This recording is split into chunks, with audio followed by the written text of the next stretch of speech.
말이 7억이지 우리가 현실에서 연봉이 1억만 된다라고 해도 야, 돈 진짜 많이 번다라고 얘기하잖아요. 안녕하세요, 고종훈입니다. 오늘은 부동산 경매를 하는 우리가 강남 아파트를 보면 안 되는 이유에 대해서 이야기해 보도록 하겠습니다. 최근에 뉴스나 신문을 보면 강남 아파트 정말 많이 올랐다는 이야기들이 나오고 있습니다. 특히 토지거래허가 구역이 풀린 지역 같은 경우는 막 2배, 3배 올라가는 경우들도 흔하게 보이고 있는 것 같아요. 그리고 지금 사람들이 또 똘똘한 한 채를 좋아하고 있기 때문에 강남에 있는 중대형 아파트 84 타입 그리고 102 정도의 그 미만 이 아파트들 같은 경우는 1년 사이에 가격이 7억 가까이 올랐다고 해요. 말이 7억이지 우리가 현실에서 연봉이 1억만 된다라고 해도 야, 돈 진짜 많이 번다라고 얘기하잖아요. 근데 이 사람들은 부동산을 가지고 있다는 이유만으로 1년 사이에 7억이 올라간 겁니다. 충분히 상대적 박탈감을 느낄 수 있는 가격대 오름이라고 생각을 해요. 그리고 또 누군가는 포기를 하고 또 누군가는 조급함을 느끼기도 하겠죠. 모든 사람들은 강남에 살고 싶어 합니다. 현재 지금 강남은 대한민국에서 제일 부동산 그 이상의 의미를 가지고 있는 것 같아요. 나 강남 살아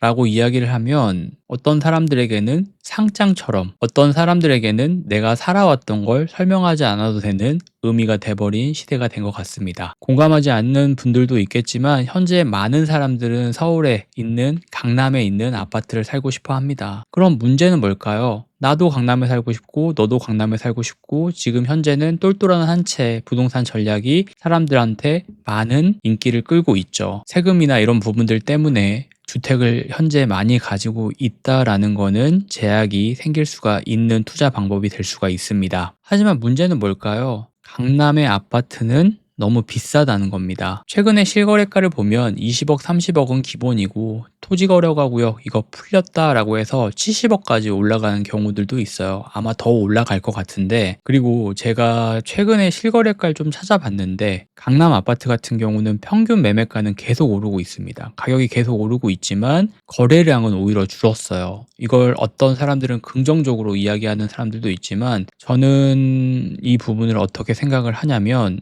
한 번 들어간 사람이 나오지 않는다 이런 거를 좀 의미를 하고 있는 것 같아요. 들어가기가 어렵지 한 번 들어간 사람들은 잘 나오지 않는다가 될 수가 있겠죠. 거래량이 부족하다라는 거는. 개인적으로 좀 우려가 되는 게 부동산 공부를 처음 하고 경매 공부를 처음 하시는 분들 같은 경우는 이 강남 지역부터 좀 공부를 하는 것 같아요. 공부를 하는 건 전혀 나쁜 게 아닙니다. 하지만 지금 내가 가지고 있는 시드보다 너무 과도한 금액을 공부를 하고 접근을 하면 현실 가능성이 떨어지기 때문에 이 공부를 지속할 수가 없고 공부를 지속하지 못하면 실행할 수 있는 힘이 부족할 수가 있어요. 실행하지 않는다라고 하면 포기를 할 수밖에 없겠죠. 그래서 공부를 좀 하다가 포기하시는 분들이 정말 많은 것 같습니다. 주말에 압구정이나 강남 이런 데 가면 아파트 앞에 3명, 4명, 5명 이렇게 임장 다니시면서 공부하시는 분들도 많이 있는 것 같은데 가격 보고 아마 많이 놀라실 거예요. 부러움의 선망의 대상이 될 수는 있지만 상대적 박탈감으로 인해서 쉽게 포기하는 경우들도 있으니까 이런 경우 조심하셔야 되고, 그럼 제가 제안 드리는 건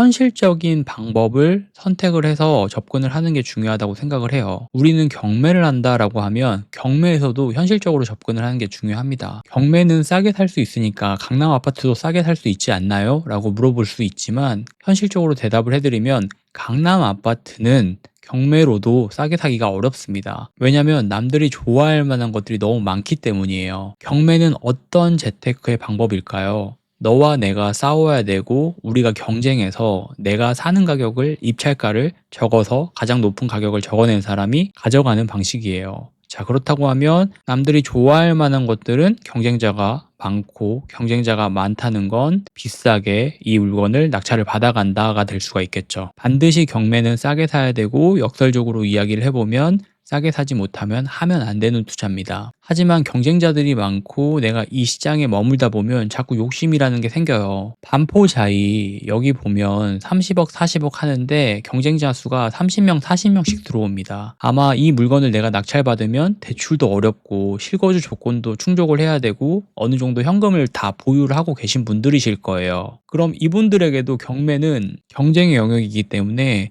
싸게 사기가 어려울 수가 있어요. 그래서 제가 하고 싶은 얘기가 뭐냐, 현실적인 경매를 해야 된다. 방법을 알고 명확하게 접근하는 게 중요한데 경매는 정답이 아닙니다. 이걸 정답이라고 생각하시는 분들이 되게 많아요. 이것만 할 수 있으면 한두 번의 어떤 경매 투자로 물론 인생을 바꿀 수 있는 어떤 키가 될 수는 있지만 시드적으로 봤을 때는 제한이 생길 수밖에 없어요. 아까도 얘기했지만 서울의 아파트, 강남의 아파트는 경매로도 싸게 사기가 어렵습니다. 그럼 경매를 경매로서 접근하는 게 중요하고 제가 제안드리고 추천드리고 싶은 이야기는 지방에도 이런 물건들이 많거든요. 최근에 어린 친구를 만났는데 이 친구는 서울 밖을 나가본 경험이 없는 친구예요. 그래서 정말 아이러니하게 수원, 안산, 아산, 평택 이런 곳에 사람이 안 사는 줄 알고 있습니다. 왜냐하면 한 번도 가보지 않았기 때문에. 하지만 우리는 경험이나 여행을 통해서 알고 있죠. 여기에도 충분히 사람들이 살고 있고 충분히 사람들이 살고 있다는 건 이 안에서도 빈부격차가 있고 이 안에서도 사람들이 선호하는 지역이나 선호하는 부동산이 있다는 거예요. 그럼 이 부동산을 경매로 싸게 낙찰받아서 현재 사람들이 사고 팔고 하고 있는 가격보다 싸게 내놔서 그 중간에 마진을 남기는 거죠. 서울, 강남에 있는 아파트는 이 방법이 어렵습니다. 현실적으로. 불가능한 건 아니지만 현실적으로 어려울 수 있어요. 경매는 반드시 확률을 생각해야 되고 확률이 높은 쪽을 선택을 하셔야 됩니다. 51대 49다. 그럼 51을 쫓아가는 싸움이 경매가 될 수가 있어요. 수도권 외곽에서 시작을 해서 이 시드를 모으고 시드를 늘려서 계속 안쪽으로 들어오려는 노력을 하셔야 됩니다. 저는 포기하는 게 가장 나쁘다고 생각을 해요. 지금 현 상황에서 내가 지금 가지고 있는 처해진 상황에서 어떻게 이걸 뚫고 나갈까, 어떻게 해결할까 계속 생각하는 게 중요할 것 같고 우리는 경매 관련된 이야기를 하고 경매 때문에 아마도 이 영상을 보실 거예요. 그러면 경매는 경매답게 해야 된다. 가 될 수가 있고 한 번의 낙찰이 끝이 아니라 점점 업그레이드를 해가면서 내 경험을 쌓고 내 능력치를 키우는 게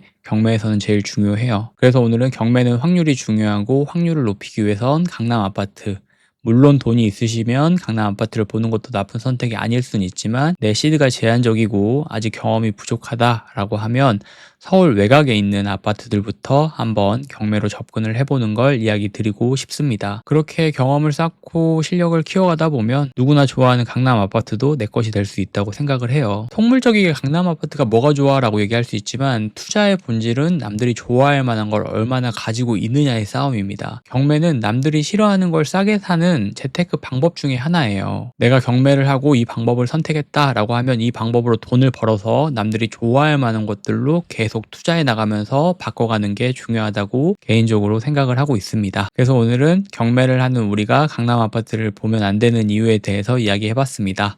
여러분들의 생각도 댓글로 남겨주시면 제가 하나하나 다 댓글 달면서 이야기 공유해보도록 하겠습니다. 오늘도 영상 봐주셔서 감사하고 내일 또 좋은 영상으로 돌아오도록 하겠습니다. 들어가세요. 감사합니다.